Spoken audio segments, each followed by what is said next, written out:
വൈകുന്നേരം ബോറടിച്ചപ്പോഴേ ആ സ്റ്റിക്കും ടോർച്ചും എടുത്ത് പുഴവക്കത്തേക്കാണ്ട് ഇറങ്ങിയതാ. വല്ല ഞണ്ടുണ്ടോന്ന് നോക്കാലോന്ന് എഴുതി. ചെന്നപാടൊരു ഞണ്ടിനെ ഞാൻ സ്പോട്ട് ചെയ്തിട്ടാ. എന്നാൽ അതിനെ പൊക്കാൻ വേണ്ടിയിട്ടേ ആ സ്റ്റിക്കുമ്മേ ഒരു ഗഡിസ് അങ്ങോട്ട് സെറ്റാക്കുകയാണ്. ടോർച്ചിൻ്റെ പോയിന്റ് കണ്ടപാടെ ആളങ്ങോട്ട് മൂവ് ചെയ്യാണ്. അതുമാത്രമല്ല, ആൾ തൊള്ളിന് ഇറക്കിക്കൊണ്ടിരിക്കുക.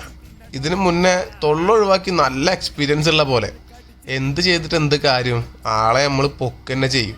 പിന്നെ ഇതിലൊരു രസം കിട്ടാ, ഞണ്ടിങ്ങനെ മൂവ് ചെയ്യുമ്പോഴേ അതിൻ്റെ ഇറുക്കാലിന് കോൺസെൻട്രേറ്റ് ചെയ്ത് ആ ഹോൾസിനുള്ളിൽ കൂടെ അതിൻ്റെ കാല് കയറ്റി കൊളത്തിണ്ട് വലിക്കുമ്പോഴുള്ള സംഭവം ഉണ്ടല്ല, നമ്മളെ ബോറടിയൊക്കെ അതിൻ്റെ വയ്ക്കാണ്ട് പോകും.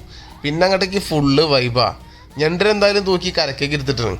സാധനം കണ്ടെങ്കിൽ വലിയ വലിപ്പമൊന്നുമില്ല, എന്നാലും ഒരു കറിക്കുള്ള കണ്ടിട്ടാ.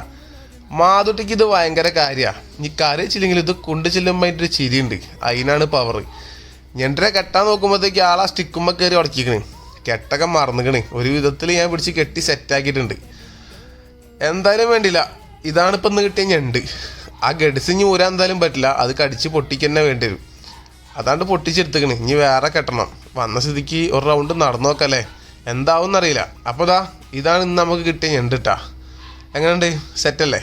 അപ്പം ശരി, എന്നാൽ അടുത്ത വീഡിയോ ആയിട്ട് കാണാം. ബൈ.